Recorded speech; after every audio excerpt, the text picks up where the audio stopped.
Hello and welcome to Alltech's Milk Quality Series.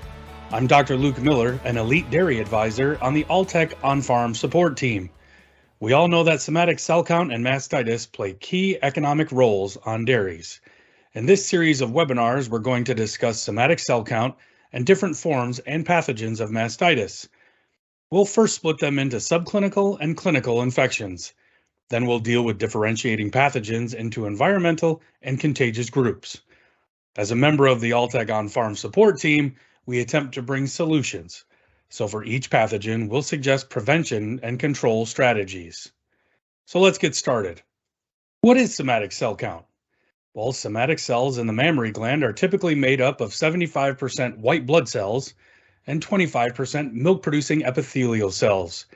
White blood cells enter the mammary gland as part of the inflammatory immune response to combat infections caused by bacteria or other organisms. Epithelial cells, on the other hand, are shed throughout the lactation as part of the normal cell life cycle.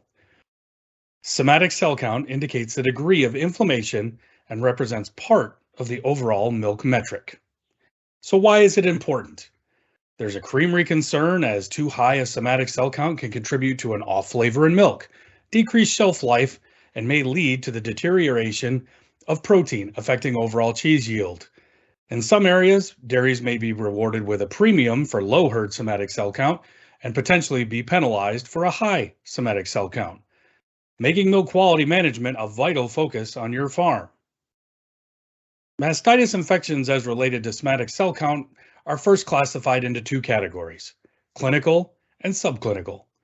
Clinical mastitis infections are identified by visible abnormalities such as flakes or clots, watery milk, consistency, temperature, and potentially an off odor present in the milk. These can be accompanied by systemic or local responses, such as hot or cold udder, redness, pain, or swelling of the affected quarter.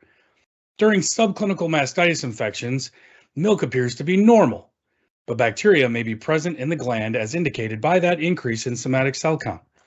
Both types of infections have a negative effect on milk production, and it could change the composition of the milk, thereby reducing milk quality and potentially reducing revenue to the dairy.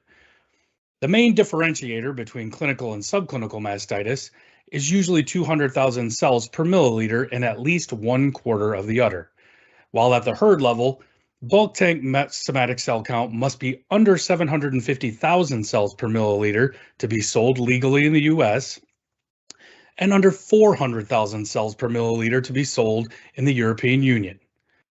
So let's get into more details of mastitis in the future videos, but I did want to introduce you to some basics pathogens of mastitis.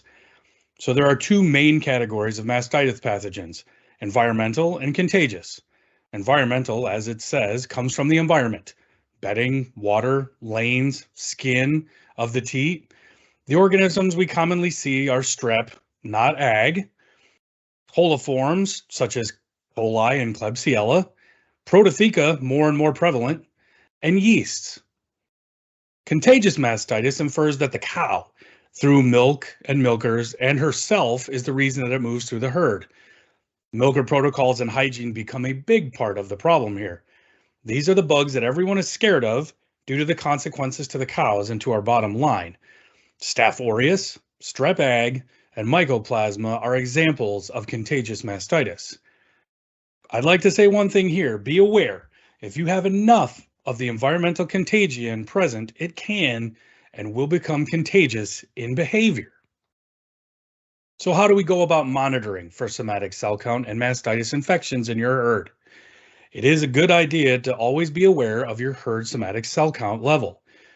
Bulk tank somatic cell count is provided by milk processors to assess the somatic cell count daily of outgoing bulk tanks at the herd level. Enrolling in a monthly Dairy Herd Improvement Association, DHIA testing, can provide individual cows' somatic cell count. Another simple, low-cost method of detecting subclinical mastitis on farm is by performing a California mastitis test. This gives us an estimate of the somatic cell count at a quarter level.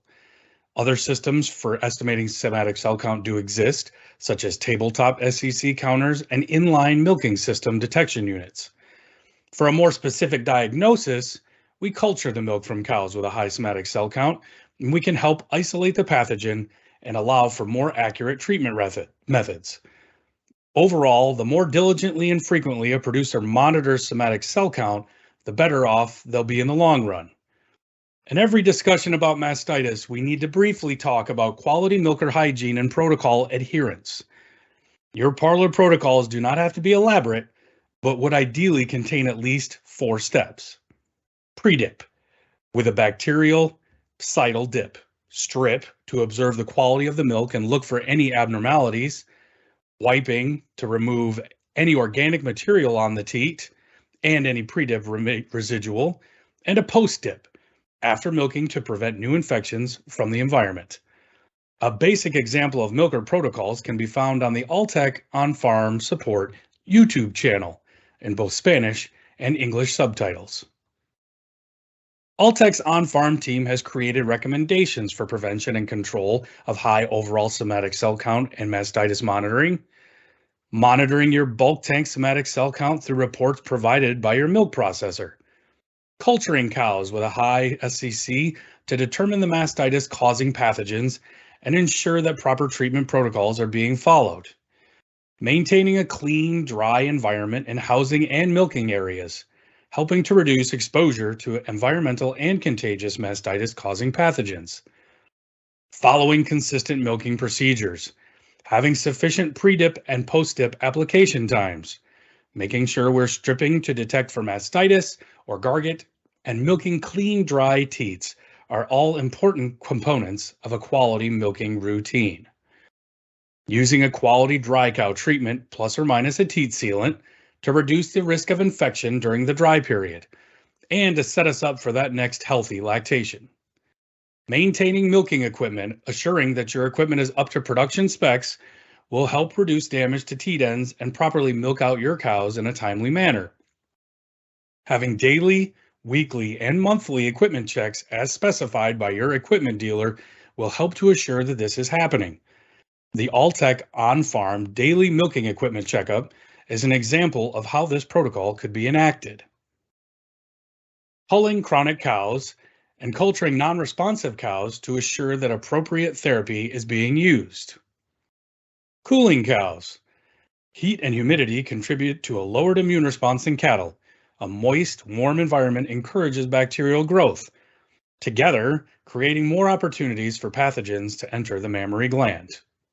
Proper nutritional management is also key in helping to improve the cow's immune system and prevent disease. Supplemental vitamin E and organic trace minerals are useful in promoting udder health and improving somatic cell count. By understanding the importance of somatic cell count monitoring and being proactive in the prevention of mastitis, dairy producers can reach their goals of lower somatic cell count and improved milk quality. Thank you once again for listening to this video as part of the Alltech Milk Quality series.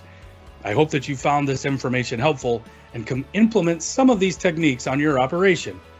If you find this video helpful, please check out the other videos in our series, where we'll discuss mastitis pathogens and how we can help control, prevent, and treat them on your dairy.